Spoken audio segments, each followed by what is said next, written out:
Seperti kata pepatah Inggeris, a picture paints 1,000 words. Atau, gambar meninggalkan kesan yang lebih mendalam daripada perkataan. Namun bagi saya, apa yang terakam ni mengisahkan apa yang terjadi pada saat dan ketika itu saja. Ia tidak semestinya memaparkan kisah sebenar di sebalik sesuatu sejarah yang berlaku.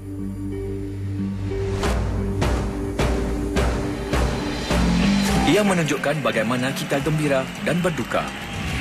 Dari bencana yang paling dahsyat kepada usaha menyelamat yang berani. Setiap kejadian berlaku secara tidak sengaja. Setiap gambar memaparkan rangkaian peristiwa yang berakhir dengan kejadian tersebut. Saya akan cuba memberitahu apa sebenarnya yang berlaku yang menyebabkan peristiwa ini. Apa yang penting bagi saya ialah gambar-gambar ini merakamkan kejadian-kejadian yang ikonik yang membentuk identiti kita sebagai warga Singapura. 60 tahun lalu, beberapa insiden pengganasan menjejas kita. Ia merupakan detik-detik hitam dalam sejarah negara kita. When I came to Orchard Road, they saw the McDonald house building and they pointed this was the building and they planted a bomb. The hijacker kept on shouting, "Where is the Japanese ambassador?" Up to now, we have, and he gave an ultimatum. Sunset time is blowing up time. I told the minister that I've come here. I've brought these four hijackers because we had given them the assurance we would send them to Kuwait. My Prime Minister has told me to tell you that if anything happens, you will be held accountable.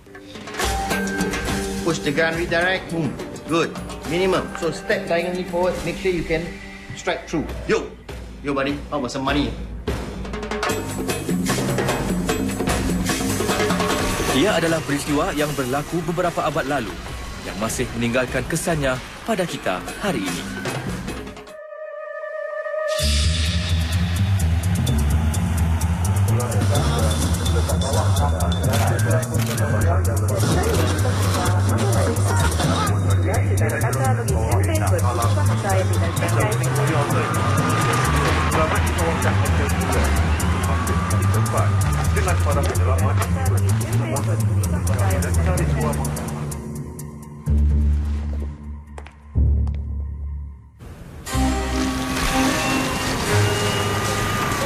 Peristiwa yang berlaku pada 1965 ini menjadi detik perubahan dalam sejarah Singapura. Sebutir bom meletup di McDonald House di Orchard Road, membunuh 3 orang dan mencederakan 33 yang lain. Dianggarkan 29 letupan dilaporkan berlaku di sekitar negara ini pada masa itu.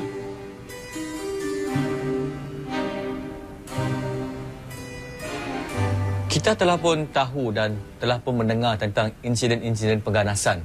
Antaranya serangan ke atas kapal perang Amerika USS Cole dan yang paling besar serangan yang berlaku pada 11 September di New York. Tapi insiden ini berlaku di Singapura sendiri.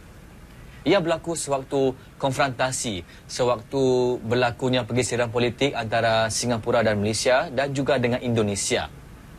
Jadi, bagaimanakah kita mengatasinya? Gambar ini merakamkan salah satu detik yang paling dahsyat dalam sejarah kita. Ia adalah tempoh pada awal 1960-an yang dikenali sebagai konfrontasi. Pemerintah Indonesia menentang penubuhan sebuah negara baru, Malaysia. Penyusupan anggota tentera Indonesia berlaku di timur dan semenanjung Malaysia dan juga Singapura. Di Singapura, 2 orang anggota tentera komando Indonesia memasang beberapa butir bom di beberapa tempat dan bangunan yang strategik. Salah satu darinya di McDonald House yang merupakan antara bangunan tertinggi di Singapura pada waktu itu.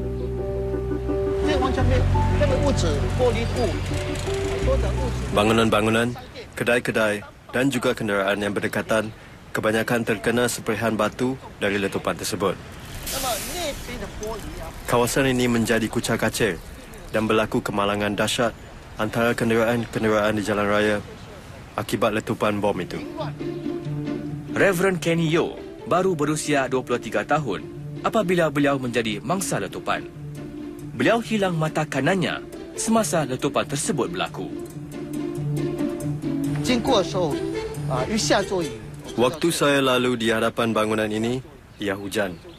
Saya rasa haus dan singgah sebentar ke sebuah gerai kecil di pinggiran jalan bersebelahan McDonald House. Saya berhenti sebentar untuk membeli air sejuk. Dan ketika saya mula beredar dan melintasi depan kawasan lift bangunan itu, saya nampak asap putih. Saya tidak menyangka sebutir bom meletup dan terkena saya.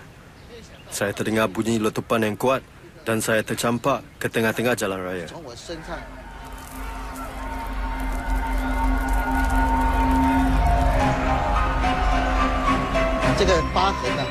Apabila berlaku letupan, bahagian kiri saya cedera teruk.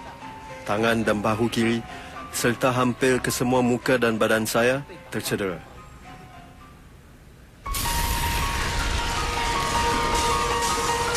Polis dan perkhidmatan kecemasan tiba di kawasan kejadian sejurus selepas letupan berlaku. Polis juga sedang mencari 2 orang dipercayai berumur awal 20-an tahun yang kali terakhir dilihat dekat Selat Singapura. Orang ramai dinasihatkan untuk menghubungi pihak berkuasa dengan segera sekiranya berjumpa dengan kedua-dua orang tersebut. Kedua-duanya dilaporkan bersenjata dan amat berbahaya. Menurut sumber-sumber yang ditemui, pasukan yang berjaya menahan 2 orang yang dicaki itu diketuai oleh Inspektor Edward Scully. Edward Scully adalah Inspektor Polis Laut pada waktu itu. Beliau menceritakan bagaimana beliau dan pasukannya berjaya menahan 2 orang yang disyaki menjadi dalang pengeboman McDonald House, anggota unit KKO Indonesia atau Korps Komando Angkatan Laut. I interviewed them and they claim to be barter traders, and they claim that they were on their way into Singapore to sell their wares when they were caught in a storm and the boat sank and they had managed to cling onto a log and they were going towards Indonesia. So I checked up with meteorological department and I was told that there were no storm for the past week in Singapore or around Singapore. It was then that they said that they were members of the KKO, Komando Operasi, and that they came to Singapore a few days ago to plant bombs. I brought them to Battery Road, Shenton Way, Robinson Road, all these places where there were tall buildings. So I pointed out them all the buildings, but they couldn't identify the building. So when I came to Orchard Road, they saw the McDonald House building and they pointed this was the building. They planted a bomb. Kedua-dua pengganas itu kemudiannya dibicarakan dan didapati bersalah. Mereka menjalani hukuman gantung pada 17 Oktober 1968. Setelah bertemu dengan Edward Scully dan juga Reverend Kenny Yeo, saya dapati kedua-dua mereka tidak menyangka serangan ke atas McDonald House itu boleh berlaku. Dan selepas insiden itu, mereka tidak menjangkakan berlakunya sebarang serangan ke atas Singapura. Tapi malangnya Singapura menjadi sasaran sekali lagi pada 1974. Satu insiden yang boleh dikatakan menyerupai filem-filem Hollywood.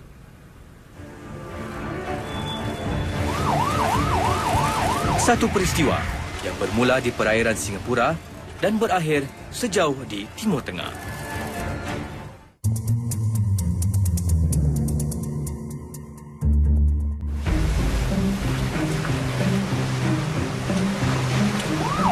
Ini adalah kisah mengenai satu peristiwa tebusan yang paling dahsyat pernah terjadi dalam sejarah negara kita. Satu peristiwa yang kurang mendapat perhatian. Kalau kita sebut tentang insiden pengganasan yang melibatkan orang awam sebagai tebusan di Singapura ni, kita mungkin ingat tentang insiden SQ-117 di mana penumpang pesawat Singapore Airlines dijadikan tebusan pada 1991. Tapi pada 1974 berlaku juga insiden yang sama di mana orang awam dijadikan tebusan. Satu insiden yang penuh dengan drama, satu insiden di mana keadaannya begitu tegang, dan ia juga melibatkan pasukan-pasukan keselamatan tertinggi di Singapura pada waktu itu. Pada 1974, 4 orang pengganas mengebom Pulau Bukom dan kemudiannya merampas sebuah feri yang sedang dalam perjalanan dari Pulau Bukom ke Singapura. 4 pengganas itu, 2 orang warga Jepun, seorang warga Palestin dan seorang warga Mesir, meminta agar mereka dibenarkan keluar dari Singapura. Mereka menahan 5 warga Singapura sebagai tebusan. Tujuan serangan adalah untuk mendapatkan perhatian media dan masyarakat dunia tentang perjuangan politik mereka. Pasukan Polis Laut dan Angkatan Laut Singapura mengepung feri tersebut dan memulakan rundingan dengan para pengganas. We are Japanese Red Army and the Popular Front for the Liberation of Palestine. If you try and attack us, we will explode all the explosives and kill everybody with it. Encik T. Tuaba adalah pegawai yang menerajui Polis Laut semasa berlakunya rampasan tersebut. Beliau ingat bagaimana beliau berunding dengan para pengganas di perairan Singapura. This is a case of international terrorism and there have been no precedent, and I have to take charge and contain the situation. And uppermost in my mind is to stabilize the situation, in the sense that I do not want them to be forced into desperate measure. We have to calm them down. And I know it's a high poker game, which I have to play and win at all costs. That initial contact ultimately established myself as the face of the Singapore government. The hijacker kept on shouting, "Where is the Japanese ambassador?" Up to now we haven't, and he gave an ultimatum. Sunset time is blowing up time.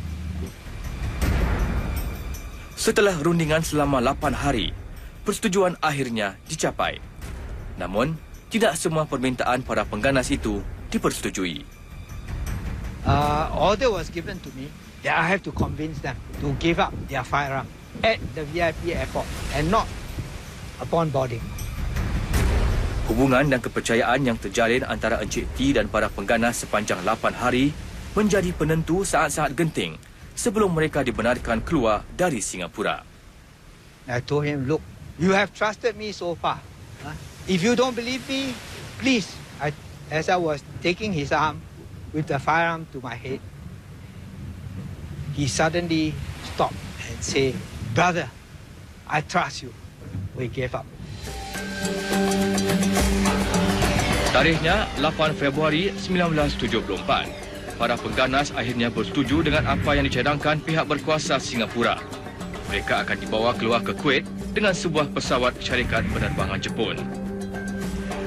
13 pegawai pemerintah serta pegawai komando akan mengiringi pengganas tersebut dalam penerbangan keluar.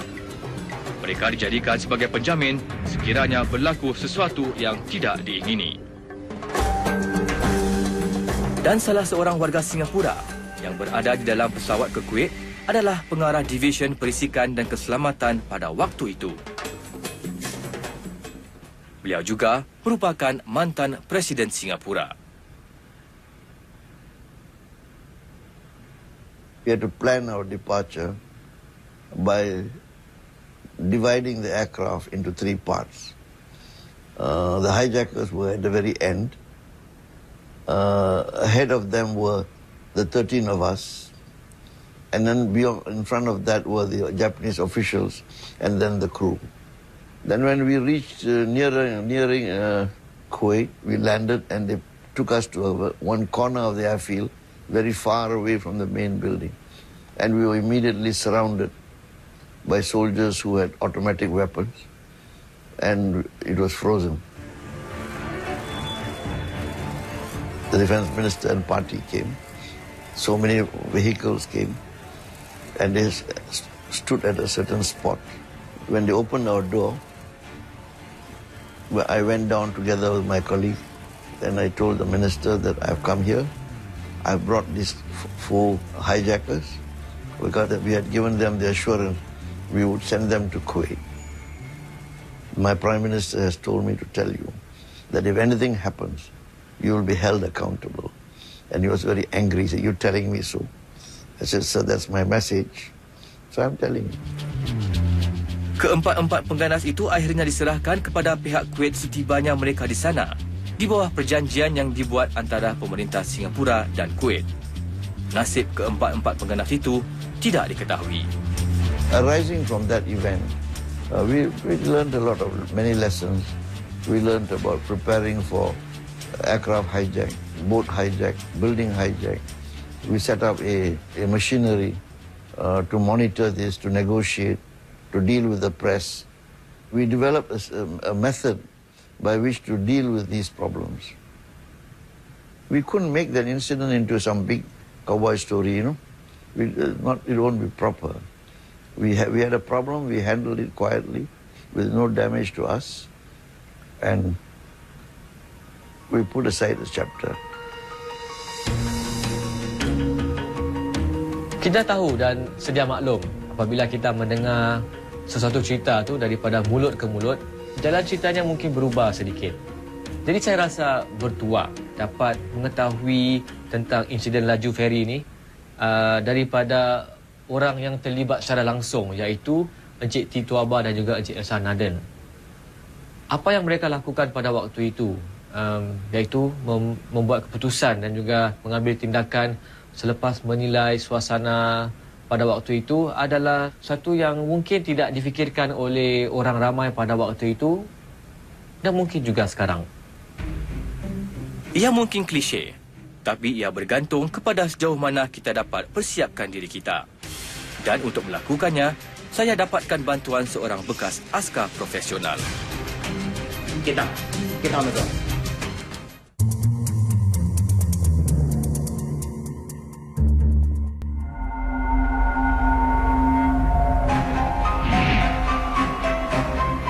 Ia adalah peristiwa mengenai pengganasan yang penuh dengan debaran yang telah menggoncang kestabilan negara ini lebih 40 tahun yang lalu. Orang-orang yang terlibat menghasilkan rangka tindakan bagi sebahagian taktik dan pengurusan melawan pengganasan yang kita dapat lihat hari ini. Dalam episod kali ini, saya sebenarnya ingin juga ketengahkan tentang insiden SQ-117. Tapi ternyata mendapatkan sumber-sumber bagi insiden ini adalah satu usaha yang amat payah. Sungguh pun demikian, masih ada banyak yang boleh kita pelajari daripada dua insiden yang telah pun saya ketengahkan. Antaranya, bagaimana kita persiapkan diri sebagai orang awam untuk menangani ataupun berdepan dengan ancaman-ancaman pengganasan. Dan inilah yang ingin saya cuba. Sedikit lebih kuranglah.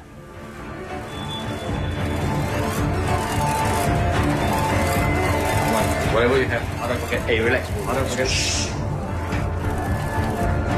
Kita on the ground. Sasha Soliano telah berkhidmat dalam tentera selama 12 tahun. Beliau bertugas sebagai askar dalam unit operasi khas yang menjadi terkenal semasa berlakunya insiden rampasan SQ-117. Beliau kini mengendalikan dan juga melatih sistem Krav Maga di Singapura. Krav Maga is not a martial art. It's a self-defense system, a fighting system. It's meant for the general layman to pick up in relatively short duration of training. As the assailant places a knife on your chest, right? It's natural to have a bit of dialogue and to be shocked. Saya akan pelajari cara-cara menangani ancaman dan serangan pisau dan senjata api dari beliau. Strike, push the gun. Push the gun, the hand defense and then the body defense. Good. Push the gun, redirect, boom. Good. Minimum. So step diagonally forward, make sure you can strike through, 100%. The world is a dangerous place and it's getting more dangerous, as we go along. So, you would rather be prepared than regret. Yo, buddy, how about some money? I don't have anything. Stop that. Where's your hand supposed to be? I don't have money. So get him off guard. C-grip, what are you going to do? C-grip. Scan the area. Keep your hands up, not down. Keep them up. In Krav Maga, it is the mindset. Okay? First comes the will to survive. That is already in you. That's why you survive. You're still alive today. From the will to survive comes knowledge. Knowledge that I impart to you. With knowledge comes skill sets. Skill set to become proficient means to say what? You do it repetitively. Rehearse, rehearse, rehearse. Dalam sekitaran yang dinamik dan sering berubah, penganasan kini juga telah berubah dari serangan-serangan kecil kepada satu operasi yang lebih teratur dan penuh koordinasi. Government terrorist fight is like a cat and mouse game. That is, always the mouse is inventing new methods of escaping the cat. So it is so important for the government to be like the shadow of the terrorists. When the terrorists move, the government must move. Must understand they are changing tactics and technologies and thinking so that government will be prepared for a terrorist attack. Dua insiden pengganasan ini mungkin adalah di antara beberapa kes yang telah pun menjejas negara kita. Ini menyebabkan orang ramai tidak menyedari bagaimana ancaman-ancaman ini benar-benar menggugat negara kita. Dan saya berpendapat, saya rasakan yang warga Singapura ni kebanyakannya mereka ambil sikap sambil lewa ataupun agak complacent. Apabila mereka melihat pusat-pusat ataupun tempat-tempat penting dikawal dan diawasi oleh pasukan-pasukan keselamatan, mereka merasakan ia sudah mencukupi. Tapi keadaan sebenarnya mungkin berbeza. Red lights climb up the